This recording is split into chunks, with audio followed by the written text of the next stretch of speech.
So most fears you have is just like mental noise. And that's like one of my biggest messages, like just realize that, just go out there, do stuff, just even fail. I mean, failure, what does failure mean? Failure is a question of definition. For me, failure is not to start. I fail when I quit, but I don't fail if I go bankrupt. I don't fail. Like, it's just like part of the process.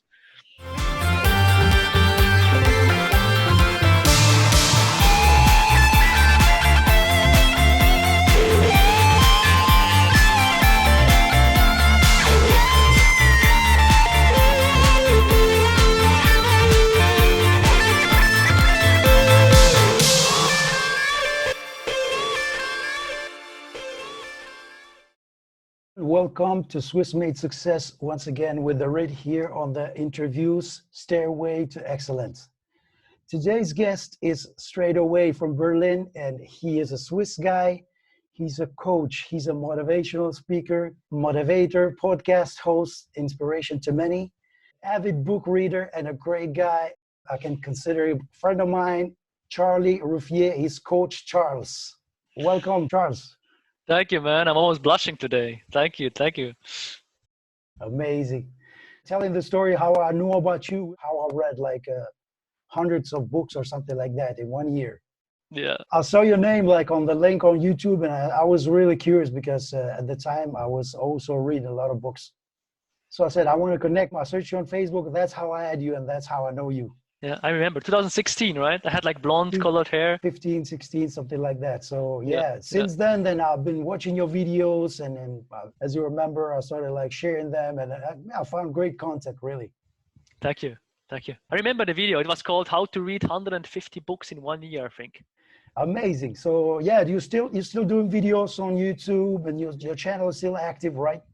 It's still active, but I unlisted a lot of videos because I'm not really a fan of what I said back in the days. I mean, it's 4 years ago, 2 years ago. I always change my opinions.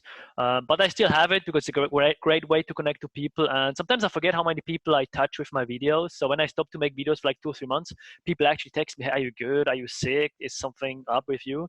So I guess I will never stop to make YouTube videos, even though it's not a big priority of me right now. Awesome.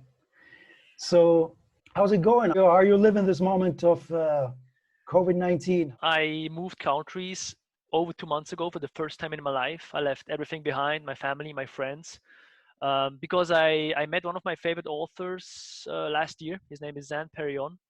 And he told me every 10 years, a life should take stock of his life and look at his life like, okay, am I really living out my full potential? Am I living on my edge, or am I just existing? Every 10 years, a man should do it, in his opinion. And 10 years ago, like if you follow my story, I had a past with anorexia exactly 10 years ago.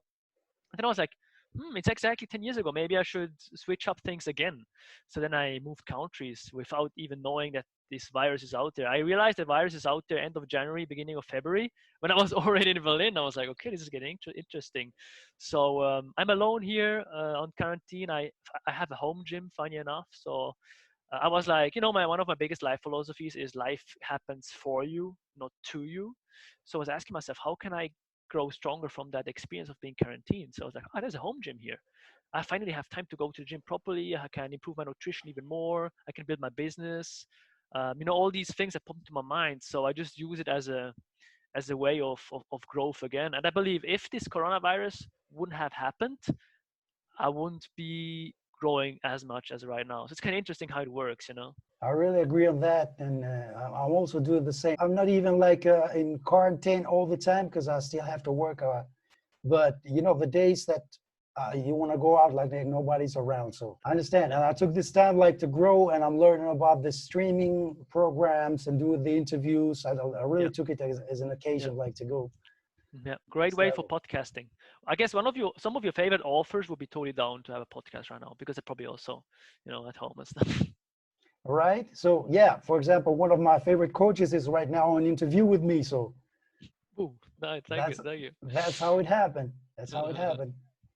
So now you're a fitness coach, right? Yeah, like I still have a job here in Berlin. I'm not 100% independent, but I'm doing the transition because I'm coaching entrepreneurs since 2017.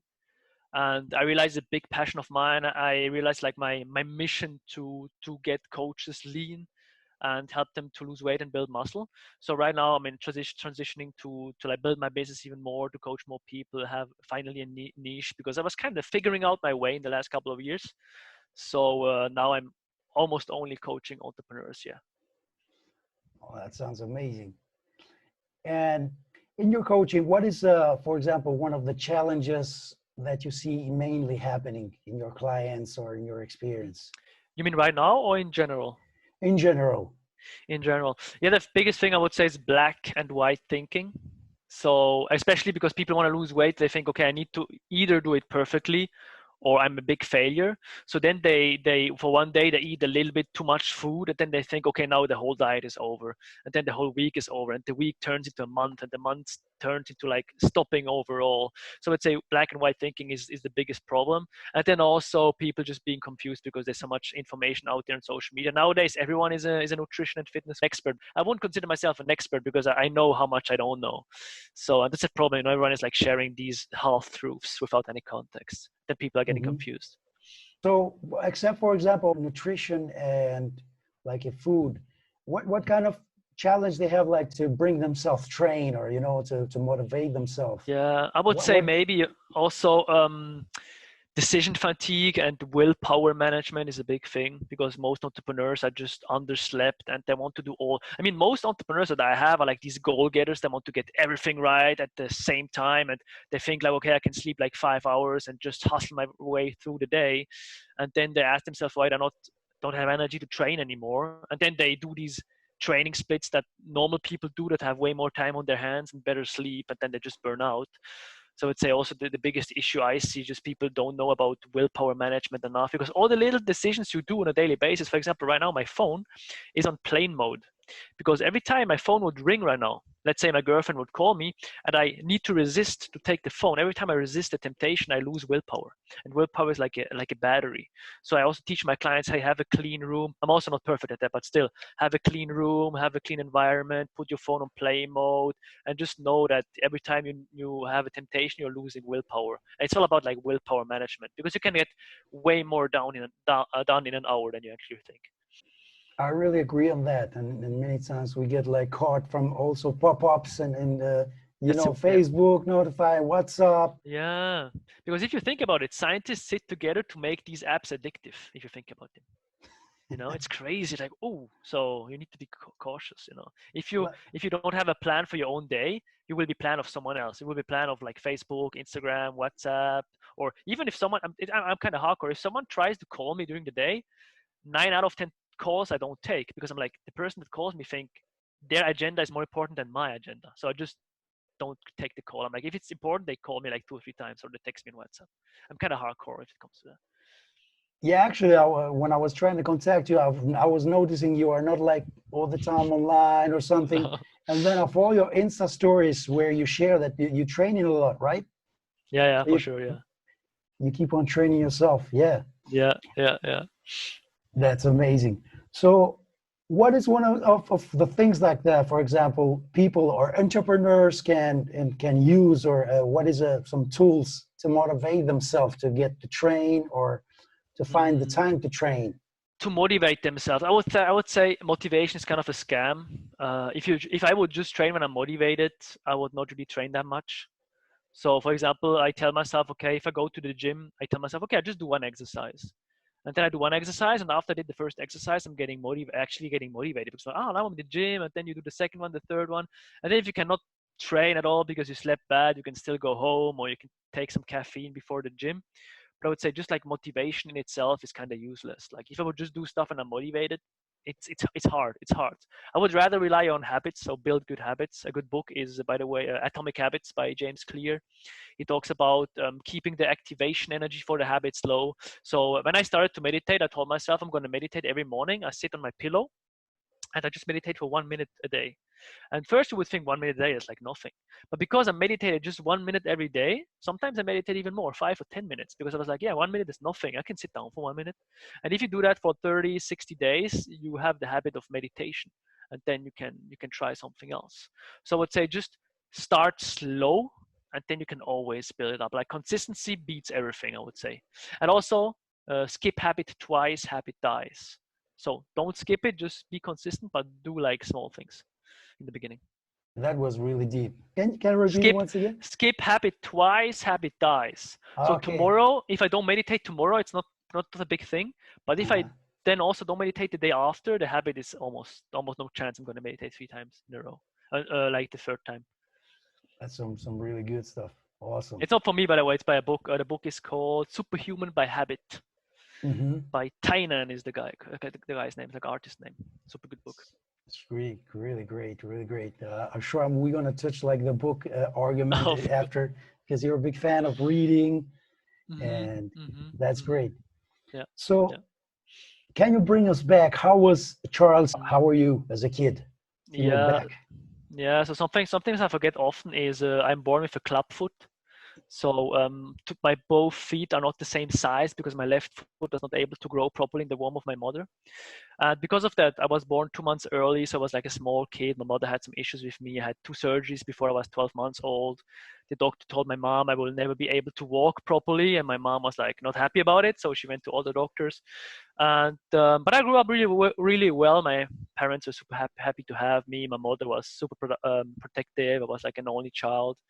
And then when I was 14, unfortunately, now I say fortunately, but then unfortunately, I got diagnosed with anorexia because I was not happy with the way I looked. I was never able to do like soccer properly and be like one of the cool athletic kids. At 14 years old, I was not like that athletic. I was a little bit chubby. So I lost weight till I weighed 41 kilos at 171 centimeters tall. And I remember the moment because I had to have my last or second last leg surgery because of my handicap. And they put me on a weight scale in the morning. I remember like it was like 7 a.m. I had my clothes on and I went on the scale with my clothes and the weight scale showed 42 kilos, 42.5 kilos with clothes. I think without shoes though, or even with, I don't remember. And the nurse was like, okay, 42 kilos. At first, they didn't want to do the surgery first, but then they decided, okay, I'm probably gonna survive it. They were afraid I will not survive it. Actually, that was the real thing. My resting heart rate was around 45, probably. But I remember when they put me on the surgery table, they were like shocked. The doctors, I understood their French because they were like talking French. I was living in Fribourg. They were like, oh, this kid is like, oh, look at him, he's like so skinny. But I had no idea because my perception of my body was so skewed. And my dad actually told me, you look like one of these concentration camp survivors because I was so skinny. But um, didn't like believe them. So then my doctor after surgery came to me and he was, hey, real talk, if you continue like that, you could die in 2 to 3 months. I was like 14 at the time, and I remember, oh, okay, if the doctor says it, I should probably listen. So that night, I binged on some chocolate. I ate so much chocolate, I wanted to gain weight, but of course, my psychology was still kind of weird because I wanted to stay lean. I wanted to have a six pack as a young guy. So I went to a psychiatrist, and she told me, why do you not gain muscle mass instead? Because I didn't want to be fat. I want to be athletic. Why don't gain muscle mass, eat more, and become healthy that way? So when I was 16, my mom bought me my first gym membership. And I need to give a huge shout out to a woman. Her name is Ursula. Ursula, I owe her everything because she was a personal trainer at the gym and she saw me how skinny I was. I was still like 45 kilos. And Ursula, she trained me for free. Normally, she takes $60 an hour. This woman trained me for free because she saw my potential. She was like, this kid is training hard. I want to show him the right way. And I think without her, like she was like my first mentor, without her, I won't be here because she gave me like the confidence. She was like, yeah, good, go on, just keep going. And I was so happy to see her once a week. She trained me and she did it totally for free. So yeah, it's like a huge thing she did for me back in the days. I think without her, I don't know if I would be here, honestly. So this was like my journey, and I was 16 back then. And then yeah, I was really into fitness, and maybe we can also go into that if you want. Look, this gave me goosebumps. Really your story, Yeah. and congratulations for changing everything. And it's incredible how our own perception of reality can be different from the actual Yeah. reality, right? That's If you incredible. actually think about it, our brain is not made to see a reality objectively. Your brain is not made to see a reality objectively. If you study like the brain a little bit, it's a little bit trippy though, you know. Look, when I was like more or less the age you were describing, 12, 13, something, I was thinking back in the days, I was a little insecure, not a little, a lot insecure. And I was so insecure that I would think that my ears were so big, and I have like one of the smallest ears Yeah, right. in the world, really. It's like, Yeah. so I was so insecure, so I would think, yeah, like my lips are like kind of too big and I was biting them, and my ears like are so huge, but actually Crazy. like Crazy. I was seeing a reality that it wasn't true. Yeah. Crazy. I So also thought back in the days I had my face was too red. I was a little bit insecure about my red face and stuff. Because that's like weird stuff, right? So weird. when I look back and I say like that was crazy, man. Yeah. Yeah. It's funny, right? Because also me, I have like two different foot sizes. My left foot is shoe number 35. The right is 42. So it's a big difference. But no one in my whole life, no one ever was like, hey, your left foot is smaller. No one sees it. It's such a huge thing. No one sees it. And then also sometimes my girlfriend, she's beautiful for everything. Like, she's like, yeah, I have like this little thing. I'm like, babe, no. I mean, no one. I told her, babe, you didn't even realize I had two different foot sizes. So how should everyone, someone, no, anybody else like realize you have like some little thing? No one realizes. It's kind of weird how we think. A lot of people can relate, on these distortion of reality, because Yeah, I think, yeah, especially as teenagers. But so thanks to this woman, I mean, shout out for real to this yeah. woman. Ursula, Yeah, Ursula, that love you, Ursula. changed Thank you. you. Sometimes we really, there's kind of angels that She come into is. our life, and She really is. She is. Yeah. that really Yeah. change our lives. Yeah. And how could you at that time, like what happened in your mind? So you said, hey, now it's time to take action, because except like the Oh yeah. doctor's awareness, what happened inside of you? It's quite weird because as an anorexic person, you have like two voices in your head. One voice wants you to become healthy, like the good voice, but the other voice is like the bad voice. So I had like this healthy voice, like, yeah, go to the gym, eat more, and the other voice was like, yeah, don't gain too much fat, be careful, don't eat that extra apple. I was like so skinny, but I had like these two voices. I call it the little demons you have inside. Like Carl Jung, he talks about the shadow self, like the part of ourself you don't want to accept. Kind of my shadow. Um, yeah, so I had like these two voices, but I knew I had to like take action, go for it. But still, I had like these about two voices in my head, like long, like till I was like 20 maybe. I had to really like battle a little bit between them. It's incredible. So now, when you start like transforming yourself, what did you change? Hmm. What did you change in gaining weight and coming back, like being? Because I've seen Funny enough, some pictures yeah. of you where you're like muscles, man. Yeah. Funny enough, I'm a crazy guy. I don't know why, but when I want to get to a certain point, when I want to get to an outcome, I want to learn from the best people, from the experts. So it's like, if I want to gain muscle, I should probably learn from like bodybuilders, right? So I went to the German old bodybuilder forums when I was 16, 2010. They were called like Muskelschmiede. One of them is still there, Tim Andro, and I had like over 10,000 posts there till I was 20. I was such a forum guy, because then there you're anonymous. You can put something over your face. You make pictures of your body. You post the pictures, and you ask them, hey, how many carbohydrates should I eat? And I was like a big nerd. And there people started to call me out. They were like, dude, you weigh 44 kilos. Why are you doing these weird things? What is wrong with you? And then I told them my story, and they were like, oh, okay, empathizing. So then I was like in these bodybuilding forums. I was really into bodybuilding back then. So I would say bodybuilding for me, and for a lot of other guys probably watching, like fitness is a big gateway into personal development, because for me it was one of the purest forms of personal development, because these 80 kilos on the bar, they always stay 80 kilos. They don't care if like this virus is out there. They don't care if you have a bad time if you're with your friends. No, it's like purest form of personal development. So this led me then further, I would say. So you started like training and mixing with the similar people to, yeah, Mhm. bodybuilding people, and Yeah. then how did it come, like with the books? You started then reading books, right? Yeah, that's a good one. Huh? Yeah, that's a good one. It's funny. Like I remember back then I was 19. I was in that bodybuilding forum. There was like this personal development thread. They talked about Tony Robbins and all these guys. I don't know if Tony Robbins was in there, but they had a YouTube video. I clicked on the YouTube video, and that was one of my favorite YouTubers there. The first time I saw him, and he talked about like Eckhart Tolle, Tony Robbins, all these authors, and I was like, this is kind of cool because I don't know, I was always into psychology. I don't know why actually, but I was like, okay, let's just buy these books. I bought these books, Eckhart Tolle, Tony Robbins. I had them on my shelf, but I didn't start to read them. But then, funny enough, I had my first heartbreak at 19. And after the heartbreak, I was so frustrated. I was like, I want to take revenge on that girl. I want to better myself so then she will come back or she will regret that she left me. And then I started, because of that girl, I also started to read Tony Robbins, Eckhart Tolle. And I think without her breaking up with me or not seeing me anymore, maybe I wouldn't have started to read. So I had always these little things like, you know, the anorexia thing or the girl leaving me.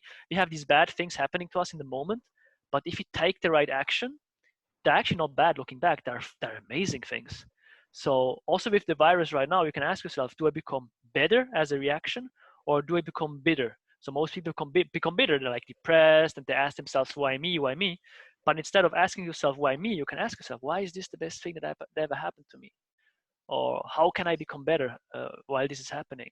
So like this heartbreak was the second thing, and then because of the heartbreak, I started to read books, and I just went on this rally because I realized, hey, Eckhart Tolle, like this guy is cool, or Tony Robbins also, like he has some cool stuff, and then I went on this journey of like reading books. Two of the main authors, you already said the name, so Eckhart Tolle and Tony Yeah. Robbins, right? So Perfect match. that was like maybe accidentally. These are like one of my favorite guys. Yep. Like another guy which was huge on me was also Stephen Covey. Oh yeah. Seek first to understand, then to be understood, right? Like for me, the 7 Habits, and there's another book of him. Audiobook is Principle Center Leadership is called from Stephen Covey. Yeah. You know, Yeah. where he always takes his habits of like the 7 habits of highly effective people, but like So put dope. them Yeah. like in the leadership, how do you say, Yeah. position, you know? And then Yeah. so the was like the 3 masters. Totally, because Yeah. that like the power of now, a new world. I think these books, they should be read like when you're like a teenager or something. Oh yeah. Oh yeah. Really young, so you Oh understand. yeah. A guy I want to add as well is Viktor Frankl. Viktor Frankl. He's the greatest of all time, like one of the greatest, like the guy that wrote Man's Search for Meaning, the Auschwitz survivor. Like he has so many good quotes, like it's insane. It's just insane. Like one of them is if something happens to you, like this thing, this quarantine thing, you know, there's like the thing happening and there's your response in the brain or your personal response, but there's like a gap in between, and in this gap you can choose how you react to things. And he was in Auschwitz, like his family got killed, his books got burned, everything, but he still found a way to come out of there because of his mindset. This book will teach you so much. It's insane.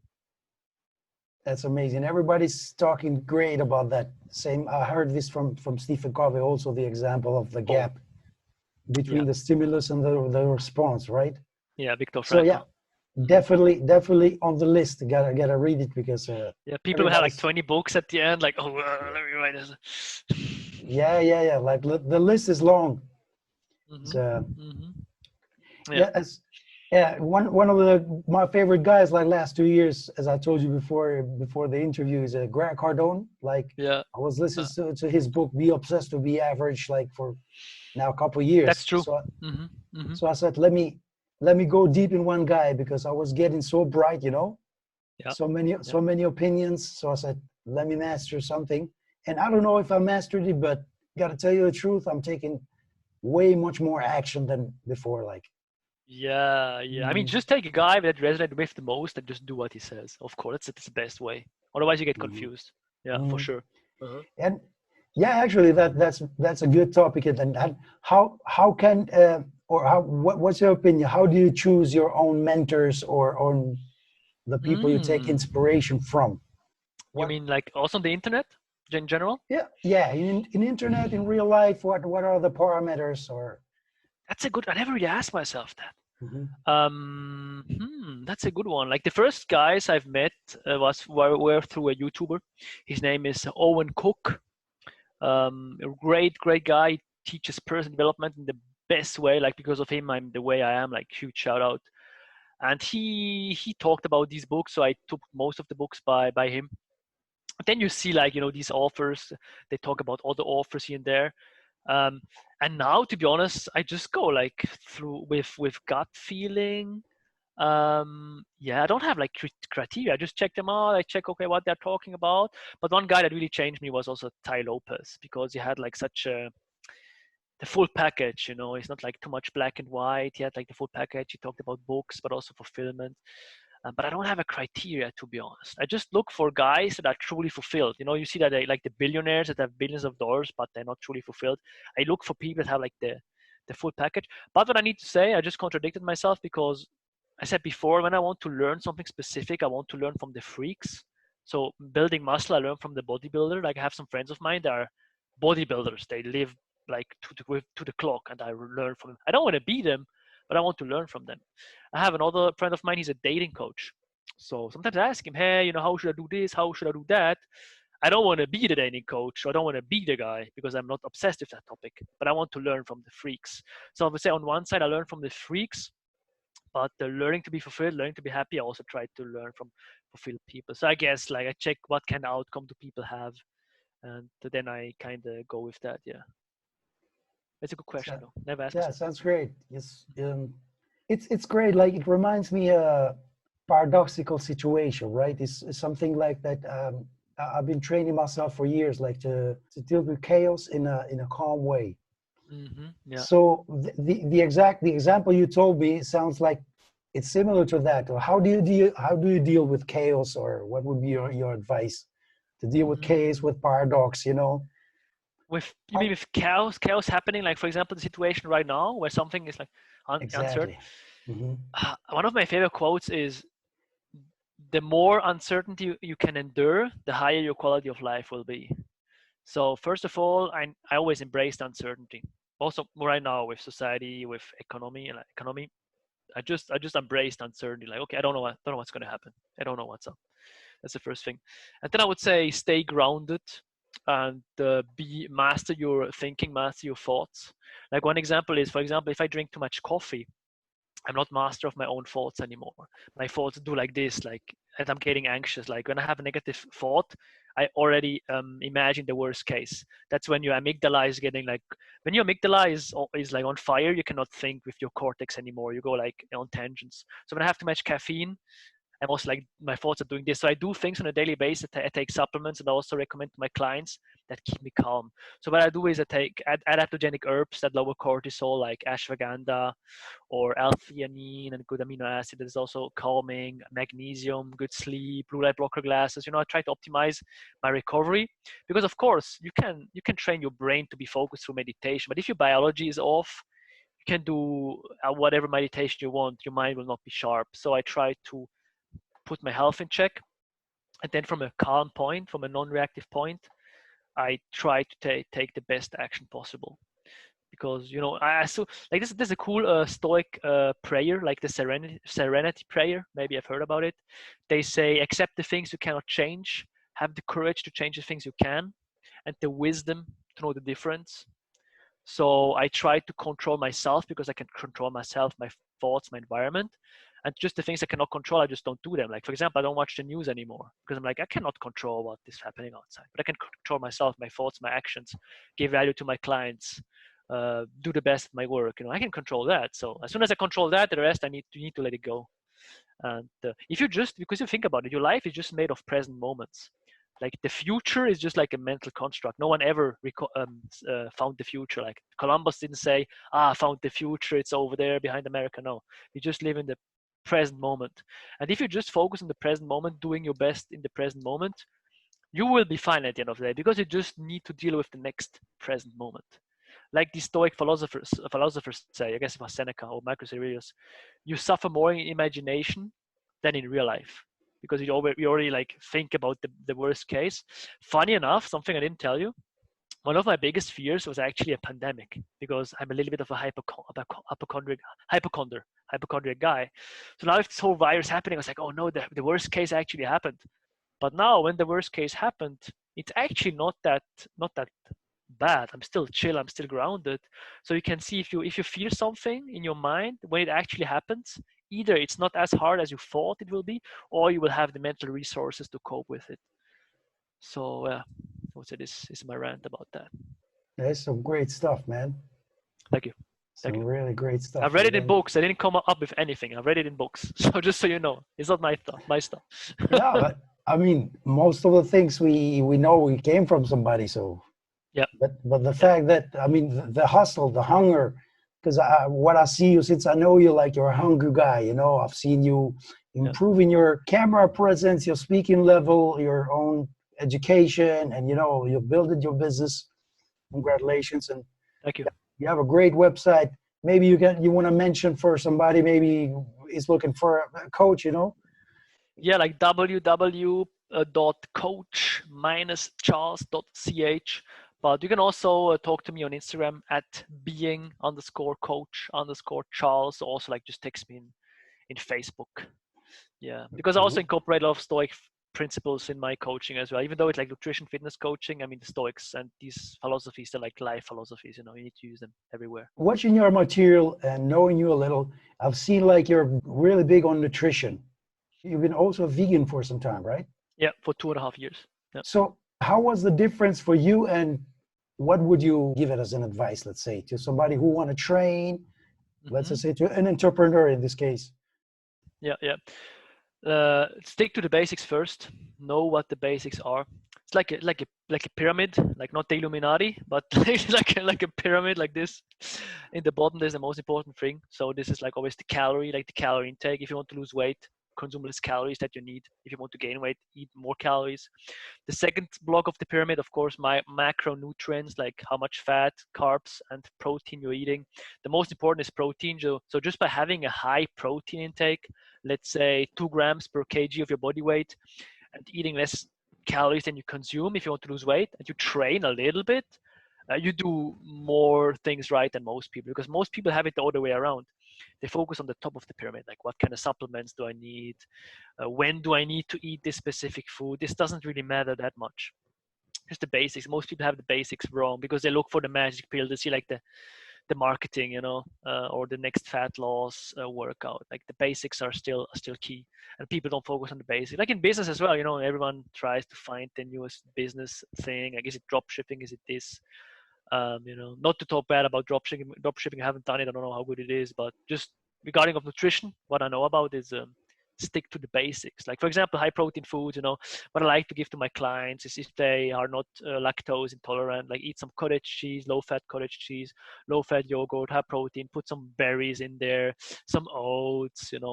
During the first 2 weeks, wait out your food so you know how much food you're eating. But as soon as you know how many calories you eat, just build it from there. Like just stick to the habits. That's like the most important thing. People don't even weight themselves anymore. I'm like, okay, people tell me I gained weight, but I decreased my calories. I gained like 2 kilos. Especially most women, because women's weight fluctuates between the menstrual cycle because of water retention. I'm like, okay, but how was the weekly average from the last week? You said you gained weight. They're like, what weekly average? I just weigh myself once a month. So these little things, like these bad habits people have wrong. So I would say just it's like not that flashy at all. Just really focus on the basics.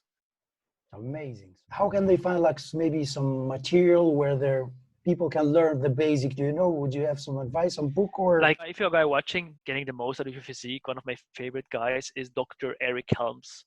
He wrote a book called The Nutrition and Strength Pyramid. And YouTubers Steve Hall and Pascal Floor from the YouTube channel Revive Stronger. It's a purely bodybuilding specific YouTube channel. But if you're an entrepreneur, I learned most of my stuff from Mario Tomic. I talked to him twice also in real life. One of my biggest mentors on and offline, Mario Tomic. Great, great guy. Yeah, I think I would say that book-wise, I already mentioned it. If you really want to take it to the next level, I would say I'm biased, but a coach is always the best thing because you actually put money on the table to get yourself some results.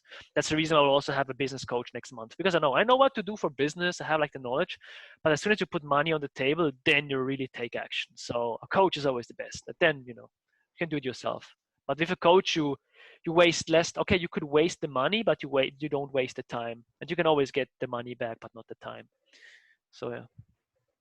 So it's always worth like to have a coach and inspiration, somebody that keeps you accountable, Yeah. right?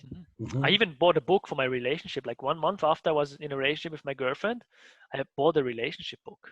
I'm all about coaching, man. Everywhere.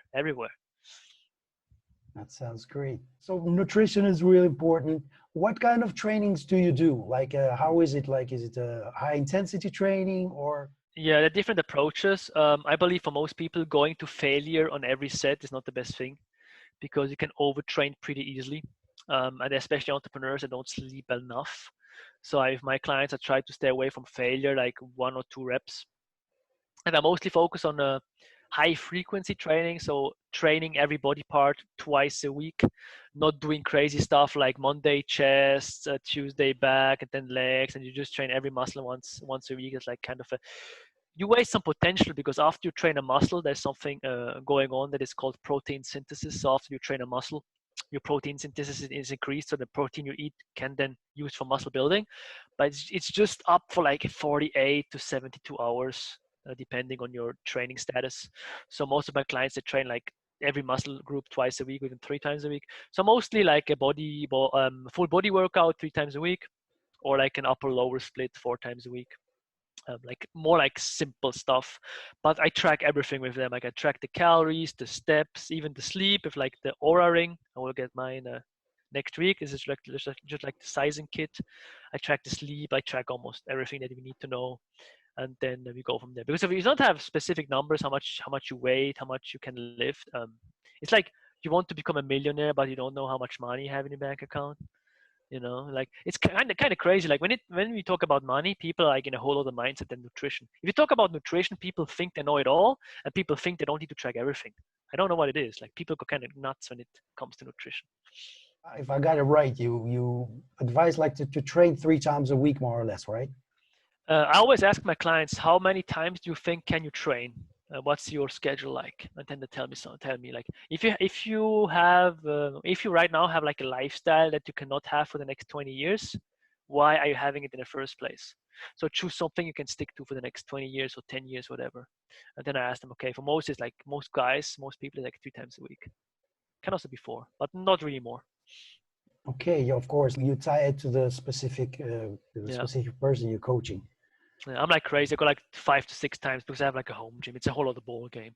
But most people they go like 3 to 4 times, I would say. Hmm. So what's coming next for Charles? What's coming next? Like you building your business, you're coaching now Yeah, people. yeah. Uh, I'm kind of scared, but also happy. I will get my first business coach next month. I will invest some money into a business coach because I look at life like in these 3 areas or 4 areas. Like you have health and fitness, you have relationships and social life, you have business and career, and you have spirituality, meditation. And I did stuff in all the other 3, but business is still like somewhere I want to improve and somewhere I need to improve. So I'm really looking forward to have a business coach and to really get pushed to get better at sales and marketing and to get more clients. So this is like next, and yeah, just see what happens in the future. So much uncertainty going on, but like how Marcus Aurelius says, or Friedrich Nietzsche, what doesn't kill you make you stronger. So kind of looking forward to that. I really agree with you and with the guys. Marcus Aurelius. One of his quotes. I have it Wow. on Chinese on my forearm as a like little reminder, so I can read it sometimes. And you're not gonna forget it like if you have it over there. Yeah, I So made it last year when I was traveling. 1 week after I met my girlfriend, I was in Taiwan, and then I was like, I had such a great time. Met also my favorite author. I was like, let's just put it on the arm in case there's something happening in a couple of months, so I can remember it. you're also big on travel all around the world now. And Yeah, yeah. so I mean, how was it for you? yeah, last year, funny enough, I booked 24 flights.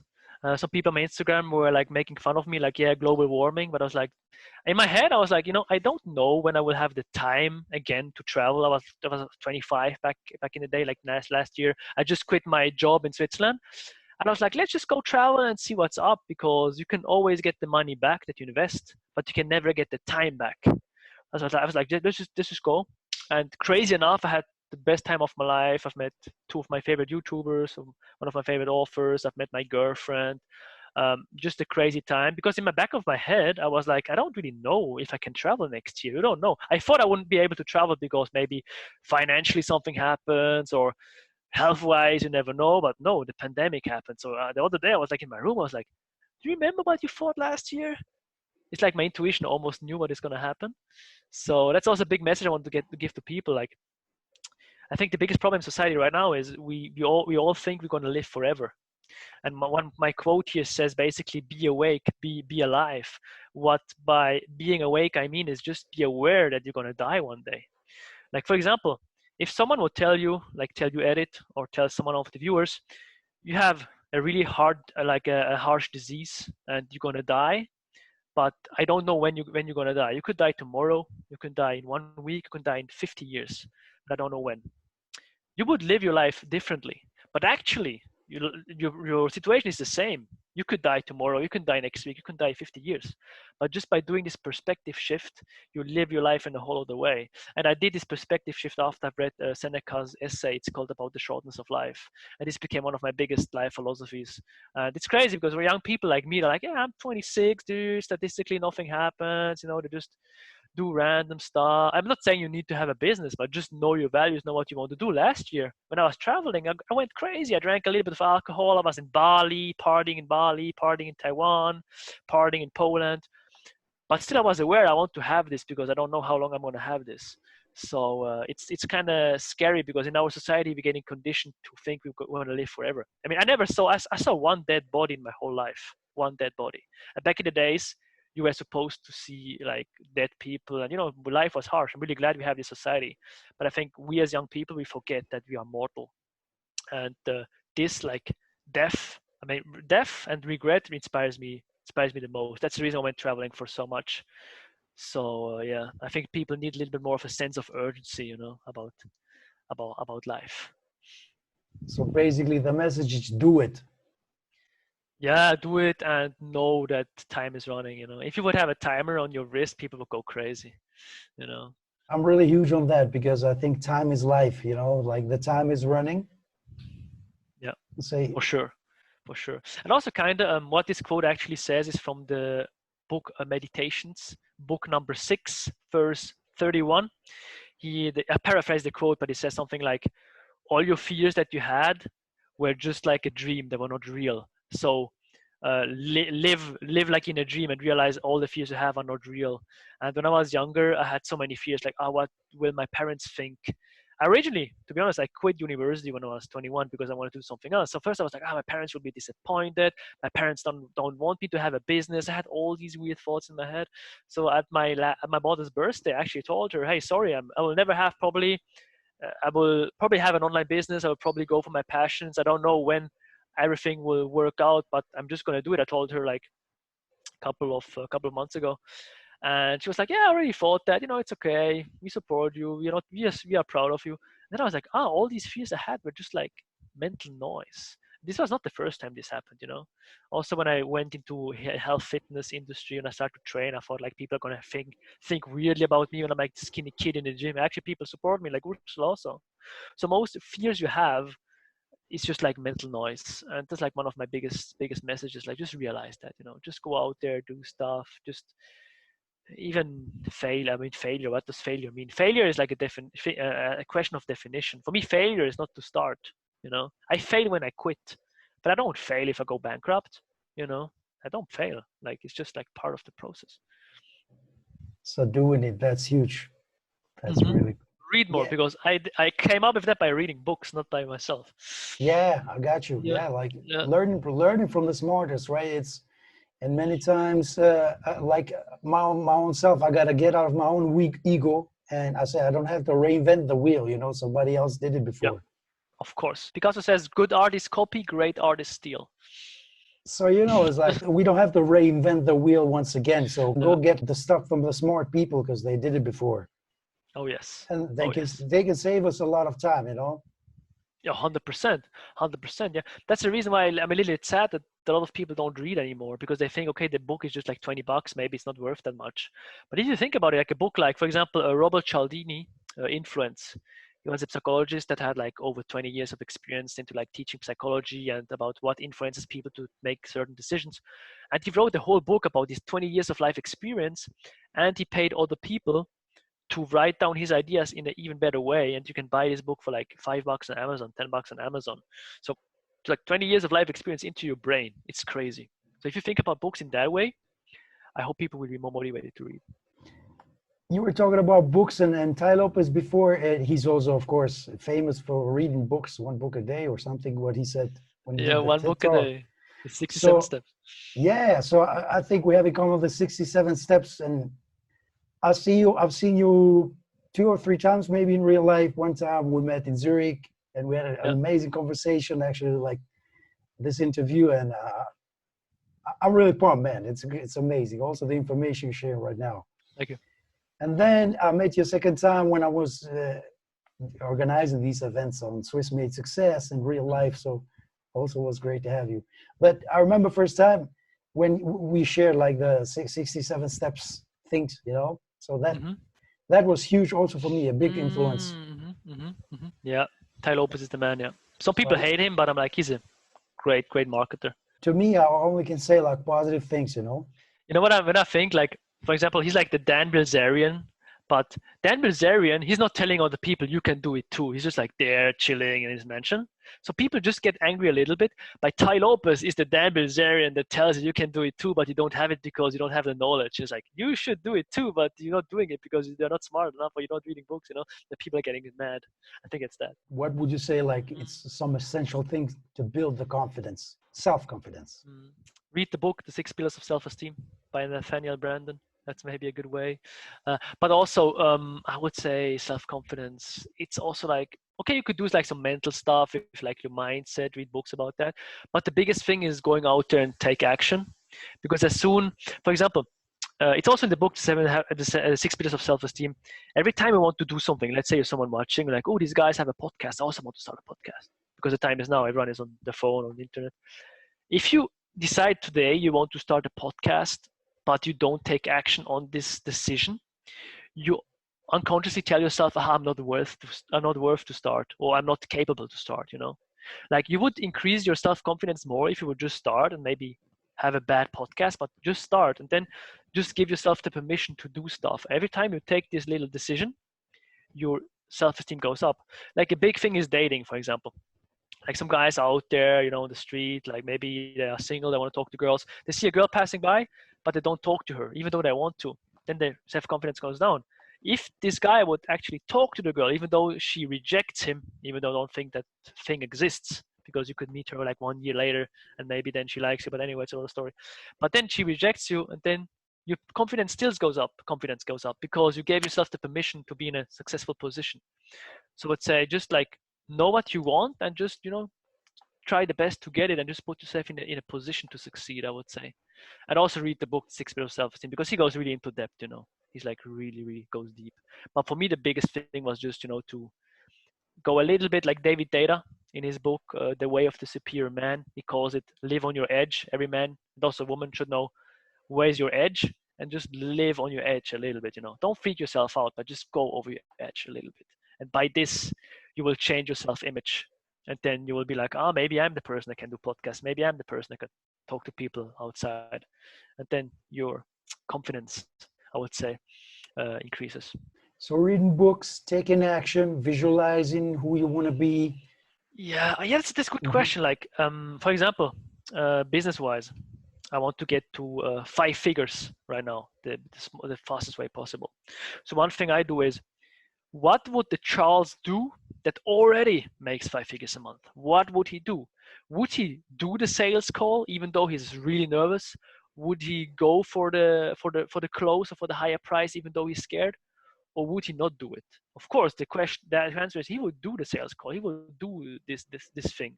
So kind of imagine yourself, who do you want to be in the first place, and ask yourself, how would I act if I would already be that person?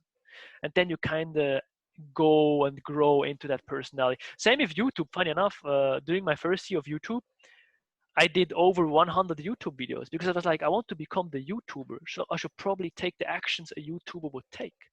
And then after 100 videos, of course you are a YouTuber. But I took these actions like really quick. I did 30 videos in 30 days. I had this challenge, 30 videos in 30 days. So I had to come up with ways to make videos in public. I made videos while walking in public. then I became more comfortable making the videos, and I became the guy that is a YouTuber.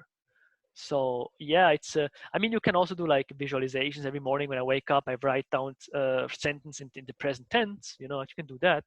But the biggest thing is just have a certain goal of the person you want to be, and then like act through that personality the best way possible. So yeah, like projecting yourself into the future. If I get it right, you're saying that visualizing yourself into the future, and exactly as you said, what would do like the Erid or the Charles in this situation do? Exactly, exactly. Like for me, for example, I was like, do I need a business coach or not? So I was like, what would the Charles do that would believe in himself to 100%? He would invest that money because, of course, he knows as soon as I have the business coach, I can get the money back 10 times, even though it's scary. I'm not saying you should not be scared. Being scared is totally normal, but still take the action regardless. Because the reason why you're scared is just your brain is scared that you will maybe die if you do something new, because your brain wants to keep you safe. And maybe if you become another person, something bad could happen. That's the reason why you feel scared. So just, just do it, even if you're scared.